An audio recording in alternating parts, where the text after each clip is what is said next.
My name is Isaac, and today we're talking about Invisible Man, Chapter 1.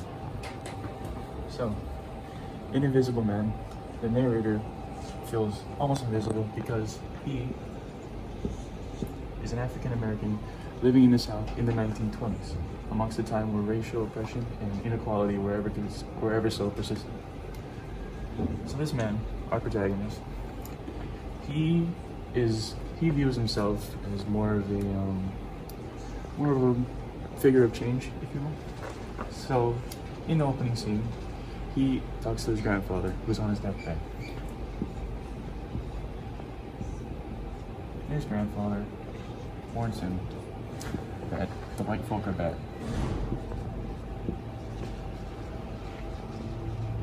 And he warns that seeking the attention and the approval of white people is essentially being meek and is treacherous and being a traitor for the black people. So hearing his grandfather's words, this sort of resonates with him throughout his entire life, and we see this ever more in the first chapter. So, our protagonist moves on, and at his high school graduation,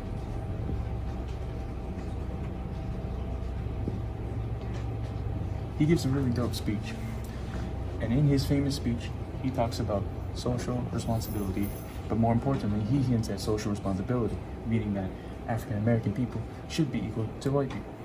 And his speech gets noticed by a ton of cool people, more specifically white people. And they're like, hey man, let's give your speech at a community meeting. It's gonna be dope.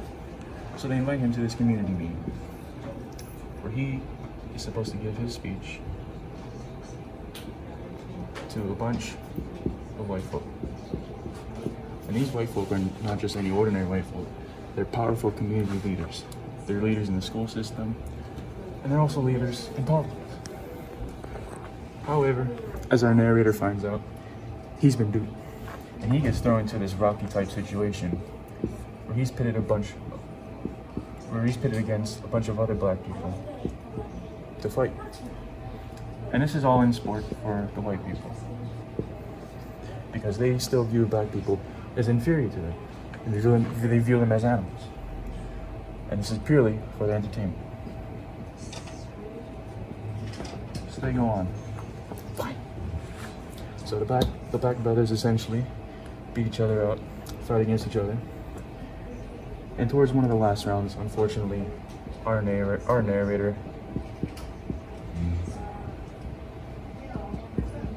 he takes the L. So, to further the amusement of the white folk, they throw this rug, and it's electrifying. Like, I'm talking electrifying. So they throw some brass coins onto it, and they want all the black people to lunge at it, and they do, because what are you gonna do? It's free money. So they all lunge for the money, but then they all get shot. Yep. However, after watching this pitiful exercise, the white folk decide to let our narrator carry out his speech.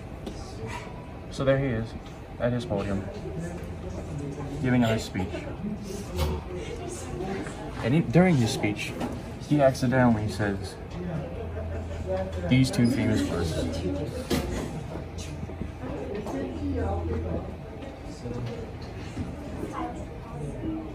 That's right. He says social equality instead of social responsibility, which enrages the white folk, who demand to know why he said that. Some of them even go to the extent to threaten him. Now, he does justify himself and say that it was a mistake because this is still a time where the African Americans do not want to trample on the white Americans, because they will literally beat them. But he finishes his speech. It's an uproaring applause.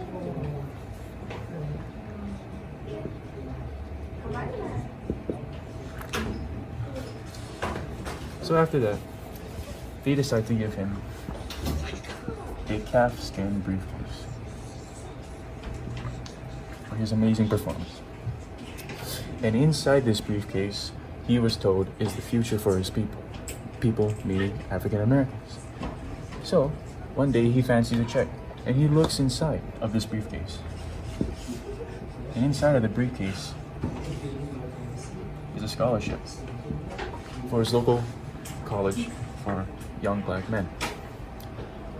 And him, being a young black man in the 1920s, feels like he has been given one of the greatest gifts on earth. Because it's a scholarship. He gets an education.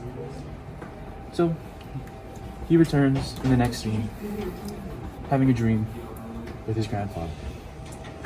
And his grandfather tells him to open the briefcase.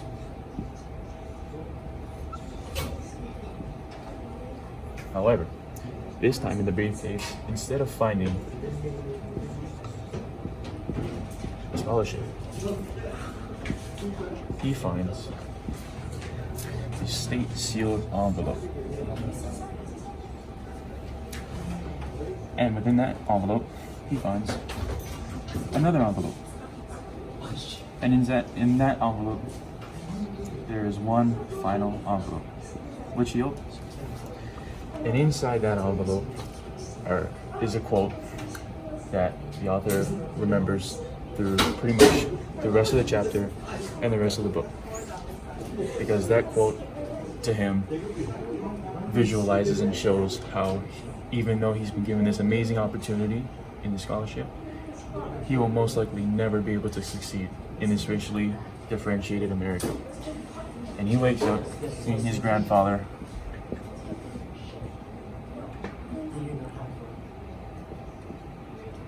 laughing at him for being so meek and accepting the white people's forgiveness and thanks. Invisible Man, the narrator is introduced as a passionate young African American male who has a passion for public speaking. Living in the American South, the narrator wants to overcome the stereotypes of being black.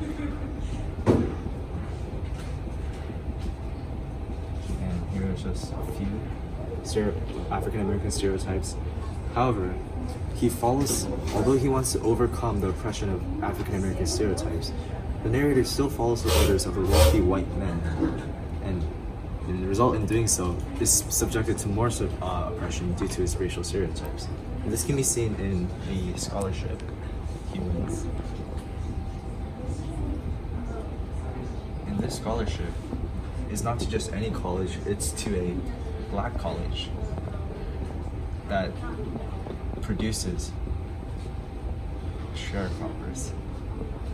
So even though the narrator is given a scholarship by these wealthy white men, he's still being oppressed by his racial stereotypes. In chapter 1 of Invisible Man was when the narrator was giving a speech on social equality, the wealthy white men in the group were saying to show that equality was a mistake, and this refers to the social equality that the narrator referenced to. Instead of social equality, the white men decepted the narrator into saying social responsibility. This shows that although the white men appear noble and altruistic by giving these black men, money and scholarships, they don't see these black men as their equals. They see them as responsibilities that need to be taken care of. So that concludes our chapter 1 analysis and plot summary of Invisible Man. Hope you guys enjoyed it, and make sure to smash that like button and subscribe for further videos.